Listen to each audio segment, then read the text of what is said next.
Қандай сұрағың бар? Лермонтов туралы қызықты неңізді сол еске түсірген кездегі Лермонтов. Бар, ол енді бірінші өмірі ашылған сол Лермонтовтың өмірі, ол 77 жылда ашылды. 16 қыркүйекте сонда отырғанда, библиотекада отырғанда, мен сол Лермонтовтың өмірін аштым. Қиын болды. Нағыз енді оның кілт сөзі ол апа деген. Оның Лермонтовтың апасы қандай оны сүйді.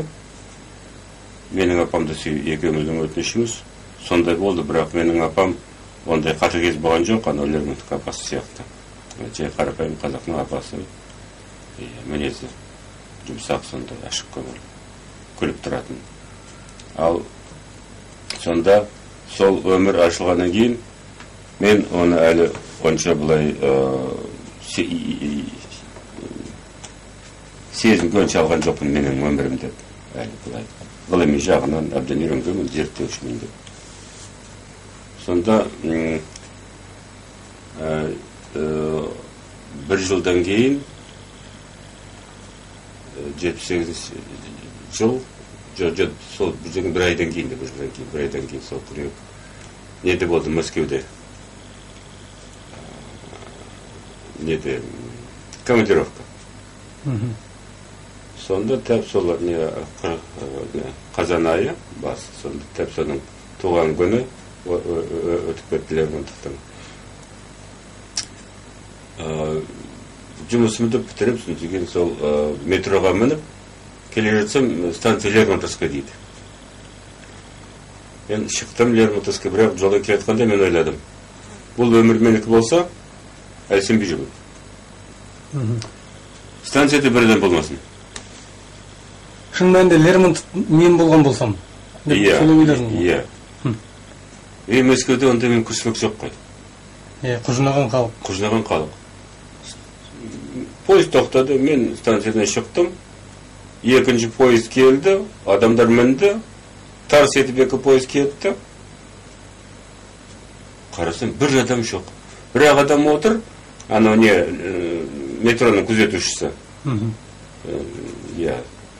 Сол форменный фураж киген әйел, ол ұйықтап отыр, ода жоқ. Басқа адам, мен әлі тұрмын, белі тұрмын. Бір адам кіргенде жоқ, бір адам ашыққа жоқ сөз пойшы. Бір адам кірген жоқ сол метроға. Олай перрон өтіп, сыртқа шығып, соның несін тұрған ғимаратын қарадым, оның Лермонтов тұрған үй жоқ, бірақ несі бар, ескерткіші бар, жазылған. Бұл жерде ғимарат тұрған, бұл жерде сонда 14 жылда 3 қазан айында Лермонтов дүниеге келді деген. Сөйтіп деген былай қарасам бір скверик тұр, бір парк сияқты кішкентай. Сонда бір ескерткіш тұр екен сонда. Жақындап келсем, сол Лермонтовтың ескерткіші. Оған таңау жоқ, станциясы болса да ескерткіш тұрған. Сонда шинель киген жас жігіт соның қасына келіп, соған қарап тұрмын. Сонда бір айел жүгіріп жүр, әрі бері. Фуфайка киген, яз келген айел, сол гүлдерді сатып жүр. Күзгі гүлдерді. Сонда астралар, бір неме сатып жүр. Тағында өзінің кішкен оборотында өсірген гүлдерді. Талыңдар, ұңдар деп, енді тағында бір еркектер әйде мен жеп барғанда сонда. Сөйтіп бәрі гүлдерін сатып, бірақ несі букетіге қалды. Ары жүгіреді, бер жүгіреді. Маған қарайды, бақы маған келге батпайды. Сіз отырсыз сол жерде? Жоқ, тұрмын, тәп соның ескерткіштің қарсылас. Менің сонда нем бар, жаңғыз пальтом, шинель сияқты. Басымда кепкам. Сөйтіп, ол жүгіріп келген кейін, маған жалт-жалт қарады, деген сол неге келіп, ескерткіш келіп, еңкейіп, орысша айтып жатыр. Кешір мені, Миша, мынау гүл саған, деп сөйтіп, басын иіп, сөйтіп, кетіп бара жатыр. Мен ойлап тұрмын, бұл гүл Лермонтовқа салынған. Менің ондай қандай қосымшам бар. Бірақ мынау қарапайым әйел сонда құрметтеген үшін енді кішкене оны